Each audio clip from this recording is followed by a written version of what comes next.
Hello, मैं S Singh, Shivshankar Singh अपने S Hindi learning classes में आप सभी का हार्दिक स्वागत करता हूं। आज का विषय है समास की पुनरावृत्ति। मैं समास पर कुछ ऐसे तथ्यों की तरफ आपका ध्यान आकृष्ट करूंगा जहां प्राय छात्रगण का ध्यान नहीं जाता है। प्राय कुछ वर्षों से सीबीएसई पाठ्य पुस्तक के अंदर से ही व्याकरण संबंधी प्रश्नों को पूछ रही है। प्रत्येक पाठ व गद्य हो या पद, उसमें प्रयोग किए गए समासों को बोर्ड पूछता आ रहा है। मैं तीन चार वर्ष पहले ही पाठ्य पुस्तक के पाठों को पढ़कर समास के प्रश्नों को तैयार करके लिस्ट बनाया था। प्राय वहीं से परीक्षा में आने वाले समास मिल जाते हैं। तो आइए मेरे साथ और पूरे 4 अंक प्राप्त कीजिए। सबसे पहले समास के बारे में महत्वपूर्ण तथ्य जानकारी। आप जानते हैं समास 2 या 2 से अधिक पदों का मेल होता है। ये भी जानते हैं कि जब दोनों पद आपस में मिलते हैं तो संक्षिप्त रूप होता है। इस संक्षिप्त रूप पर आपका ध्यान होना चाहिए, नोट कर लीजिएगा, क्योंकि एमसीक्यू में आ सकता है। समास प्रक्रिया में जो 2 शब्दों का मेल या मिलाप होता है, जैसे पहला, तो इसमें पहले शब्द को पूर्व पद कहते हैं, दूसरे को उत्तर पद कहते हैं। इनसे बनने वाले जो समस्त पद हैं, सेनापति को समस्त पद कहते हैं, विग्रह करने पर सेना का पति। तो आपको याद करना, पूर्व पद क्या होता है, उत्तर पद क्या होता है, समस्त पद क्या होता है, विग्रह क्या होता है। अब एक समश्रुति समास होता है। जैसे मान लीजिए कि यहाँ स्नान गृह है, ये भी तत्सम है, इनसे बना स्नान गृह, इसे समश्रुति समास कहेंगे, ध्यान दीजिएगा। इसके बाद तद्भव से बनेगा तो भी इसे ही कहेंगे। विदेशी, जेब खर्च दोनों विदेशी है तो एक समश्रुति हुआ। समान स्रोत से उत्पन्न शब्दों से बने समासों को समश्रुति कहते हैं। उसके बाद संकर समास है। योजना हिंदी है, कमीशन अंग्रेजी है। समास बन गया, समस्त पे बना, योजना कमीशन, ये संकर समास हुआ। तो समश्रुति समास, संकर समास आपके लिए नया हो सकता है, इसे कृपया ध्यान दीजिएगा। एमसीक्यू में ऐसे प्रश्न आते हैं। उसके बाद है तत्पुरुष समास का उत्तर पद प्रधान होता है और विग्रह करने पर कारक चिन्ह आता है। द्विगु समास संख्यावाची होता है। द्विगु समास का भी उत्तर पद प्रधान होता है, कि विशेष होता है। अव्ययी भाव समास, समस्त पद अव्यय एवं प्रथम पद भी अव्यय होता है तथा उपसर्ग भी होते हैं। द्वंद्व समास में दोनों पद प्रधान होते हैं। इस मतलब सारे तथ्य आपको याद करने हैं। 1 नंबर यहाँ से आता है। बहुब्री समास में तीसरे पद की ओर संकेत होता है। तत्पुरुष समास, कर्मधारय समास और द्विगु तीनों समासों में उत्तर पद प्रधान होता है, लेकिन कर्मधारय में उत्तर पद विशेष होता है, द्विगु समास में उत्तर पद प्रधान और विशेष होता है, प्रथम पद संख्यावाची होता है। कर्मधारय में समस्त पद में एक पद गुणवाचक विशेषण होता है, जबकि द्विगु समास में पूर्व पद संख्यावाची विशेषण होता है।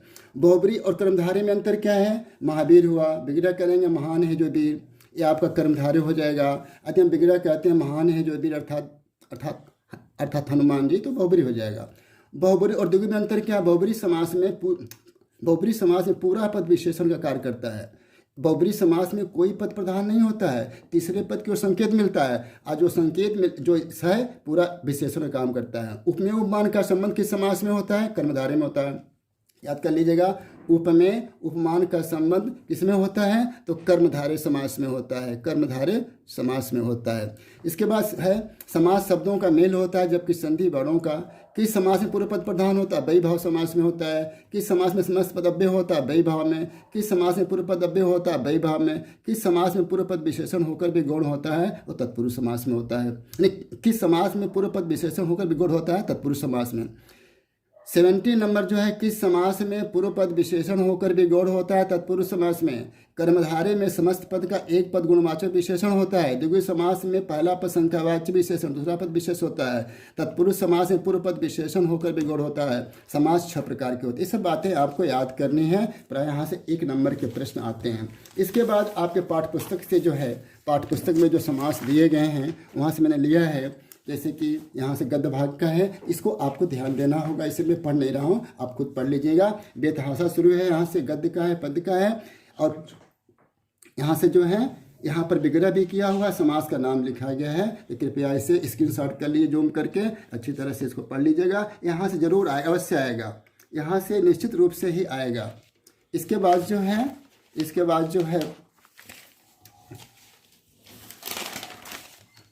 इसके बाद यहाँ पर है, अभी आपके मतलब पाठ्य पुस्तक का ही है, प्रकृति भेद से लेकर के प्रेम कथा तक, ये भी आपके पाठ्य पुस्तक का है। इसके पहले वाला भी आपके पाठ्य पुस्तक का था। यहाँ से 1 नंबर, यहाँ जो है पेज नंबर 4 और पेज नंबर 3, पेज नंबर 3 आपके पाठ्य पुस्तक से आरंभ होता है, ध्यान दीजिएगा इस पर। और ये पेज नंबर 4 भी आपके पाठ्य पुस्तक के ही समास हैं, यहाँ से अवश्य ही 3 नंबर के आएंगे, प्रत्येक साल आते हैं, इस पर ध्यान दीजिएगा। इसके बाद जो है पेज नंबर 5 सीबीएसई परीक्षा में कुछ प्रश्न आए थे, यहाँ पर कुछ प्रश्न आए थे, मैं नोट कर दिया हूँ। 2023 में जो आए थे, शिल्पकार किसका उदाहरण, मैंने उत्तर यहाँ पर दिया है, पढ़ने बहुत समय लगेगा, मैंने उत्तर दिया है। जितने भी 2023 में आपके आउटसाइड में दिल्ली में फॉरेन मैथ लिखा गया है, सीबीएसई सैम्पल पेपर के भी क्वेश्चन दिए गए हैं, यहाँ पर उत्तर दिया गया है, ठीक है। तो कृपया इसे भी ध्यान देंगे। और उसके अलावा यदि समास में कहीं आपको दिक्कत है तो मैंने समास को अलग से तैयार किया है। समास क्या है, इसकी परिभाषा क्या है, पूर्व पद उत्तर पद क्या विग्रह क्या होते हैं, समास के 6 प्रकार हैं, तत्पुरुष समास क्या होता है, उत्तर पद प्रधान होता है, इसे एग्जाम्पल यहाँ पर दिए गए हैं। इसके बाद जो है तत्पुरुष समास होता कहाँ है, जहाँ संज्ञा पर संज्ञा होती है, संज्ञा पर क्रिया। तत्पुरुष समास में संज्ञा और संज्ञा क्रिया का मेल होता है। एग्जाम्पल दें, द्विगु समास में क्या होता है, दिया गया यहाँ पर है, इसे आप पढ़ लेंगे, मैं पढ़ नहीं रहा हूँ, यहाँ पर लिखा है क्योंकि मैं मात्र आपकी पुनरावृत्ति कर रहा हूँ। इसके बाद कर्मधारय समास कहाँ होता है, कुछ विशेष बातें यहाँ पर दी हुई हैं, एग्जाम्पल दिए गए हैं। किस समास में उपमेय उपमान का संबंध होता है, कर्मधारय में देख लेंगे। इसके बाद आपका बहुब्रीहि समास है, यहाँ पर परिभाषा है, एग्जाम्पल इसे भी देखेंगे आप। इसके बाद द्वंद्व समास है, द्वंद्व समास की भी परिभाषा एग्जाम्पल देखेंगे आप, पूरा यहाँ से देखेंगे, आप खुद पढ़ेंगे, साफ है, स्क्रीनशॉट कर आप वो जूम कर सकते हैं और इसके स्क्रीनशॉट भी ले सकते हैं। इसके बाद जो है आपका अव्ययीभाव समास है। अव्ययीभाव समास क्या होता है, इसका एग्जाम्पल्स क्या इसके हैं, द्विगु समास के एग्जाम्पल और भी दे दिए गए हैं। इसके बाद जो है कर्मधारय समास के एग्जाम्पल बहुब्रीहि के, तत्पुरुष समास के हैं। इस तरह से समास जो है आपका रिवीजन भी हो गया। हमारे इस वीडियो बनाने का उद्देश्य मात्र इतना ही है कि मेरे सामने एक पेज 3 जो है लिखा है स्पर्श भाग 2 पाठों से संबंधित समास, इस पेज को आप अवश्य पढ़ेंगे।